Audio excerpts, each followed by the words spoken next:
Today I will show you how to use the polling rate to improve your aim assist, and I will also explain to you for why 1000 Hz has a lot more disadvantages than you might think. I would even go so far and say that after having watched this video, you will probably switch to a different polling rate. Also, today's video will equally work for all input devices, so there is no difference between mouse and controller users. By the way, this is the 6th part of my aim assist series, in which I display some of the best aim assist boosters that Matrix has to offer. If you haven't watched the other videos yet, then you can find a link to them in the video description. All of these work incredibly well on top of each other. There are two types of boosters. The first one increases the aim assist, so it feels stronger and will help you more. The second one doesn't increase the aim assist, but improves its activation, so the aim assist will be easier to activate, or even be active throughout the entire game. Ideally, you use both on top of each other. Today's video belongs to both categories, although it is more about increasing the effect of the aim assist than activating it. But let's start with today's video. You can find the polling rate at the bottom of your configuration menu. Scroll all the way to the bottom and click on Connection Method. In older firmware versions, it can be found under the same name in the same location. When opened, head to the option called Update Rate. You can choose between 4 different presets. Each of them will slightly change the aim assist, as well as a few other important things. The first one is called Standard. It is the slowest polling rate and equals 125 Hz. This means that your XIM will send 125 updates per second to your console, so one update every 8 milliseconds. The second one is 250 Hz. And then the values will continuously increase to 500 and 1000 as the highest option. With a value of 1000, your XIM will send a total of 1000 updates per second to your console, which means one update every millisecond. The option that you choose here has quite an influence on your aiming. In general, the lower the value, the more aim assist you will have. So if you strictly want the most aim assist, you would select the standard option. But this comes with a drawback, because there is also something else to consider. The higher the value, the less delay there will be. Therefore, most people pick the highest value to have the most responsive aiming with the least amount of delay. That way your inputs only have 1 millisecond of a delay, whereas on standard you will have 8 milliseconds. And yes, you will absolutely notice the difference. Just make circular mouse movements while switching between both options. That way you will definitely notice the delay. But does the delay really matter? And why does this delay increase the aim assist? Let me answer that by doing a deeper dive into why higher polling rates reduce the aim assist. First, let's look at how it works for a mouse, because that will later help you to understand the situation with a controller. After that, I will discuss the controller.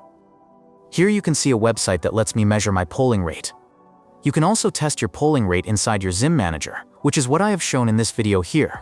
Just like before, you can find a link to it in the video description. The test inside the manager does not display my cursor though, which makes it difficult to explain the problem. Therefore, I will use this PC-based test instead. But everything that you will see in the next few minutes can also be done inside the XIM Manager. Currently, my mouse is set to 1000 Hz. When I start the test and make fast circular movements, the measured polling rate will match my actual polling rate. But as soon as I move the mouse a bit slower, you will see that the polling rate drops. It will then be in the range of 500 or 700. And if I move the mouse even slower, it will drop even more. This is because the mouse will only send an input packet if it detects a movement. Otherwise, it will send an empty packet with no content in it to tell the PC that the mouse has not been moved yet. With an update rate of 1000, this check happens every millisecond. So the mouse checks every millisecond if it has been moved yet. And because I move my mouse so slowly, most packets will be empty because the short checking window of 1 millisecond has not detected any movement. From the 1000 packets that my mouse is sending right now, only around 100 of them contain movement, and the remaining ones are empty. I would need to move the mouse much faster again to ensure that the mouse detects a movement every millisecond. But most of your aiming in the game will not be this fast. Instead, you will mostly aim at this speed, or something close to this. Therefore, this raises the following question. If most of your aiming inputs are at around 500 Hz, why not use that polling rate instead to avoid the empty packets? There are actually good reasons to do that, because all those empty packets cause stutter.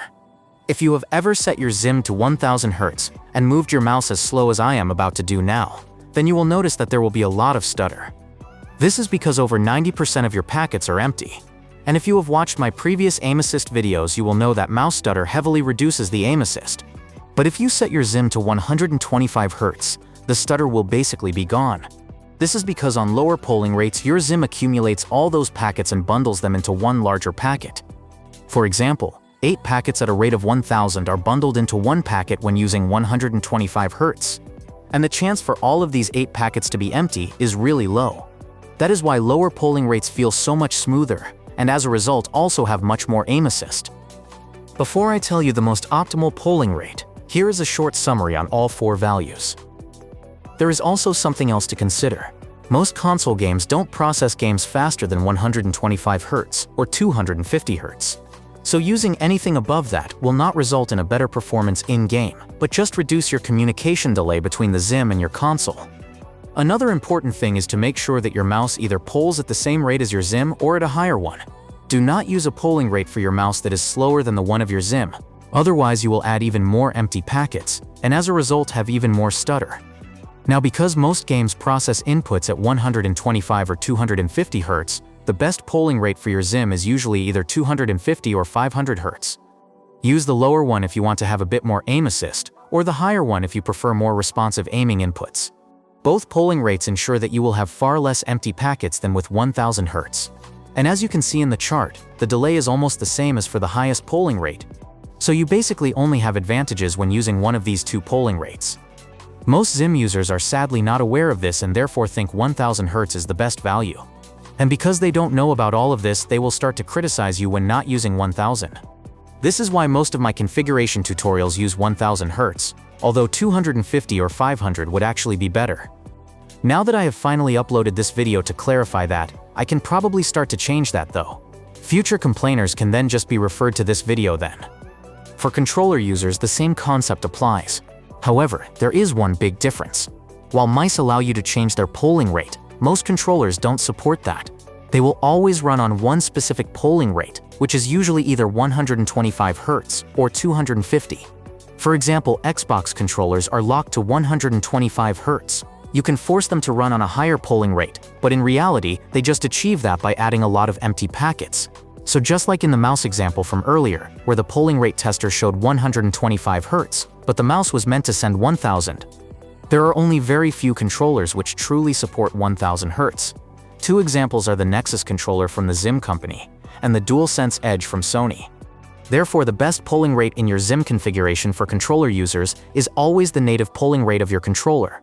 Do not use a higher one to avoid stutter or aim assist issues, but also do not use a lower one to avoid unnecessary delay. With that strategy, you also ensure that your gyro aiming will feel smooth and accurate in case you use that kind of aiming. In the next video of this series, I will show you how to increase the aim assist with ballistic curves. So guys, if you enjoyed the video, hit the like button or maybe even subscribe to this channel to not miss out on any of the upcoming videos. Also, contrary to popular belief, this channel is not an official XIM channel. I run this channel in my free time to bring you guys the latest XIM news and tricks. So if you want to support what I do, then maybe consider to join the YouTube channel membership. Channel members usually get around 1 to 4 weeks of early access to all new videos.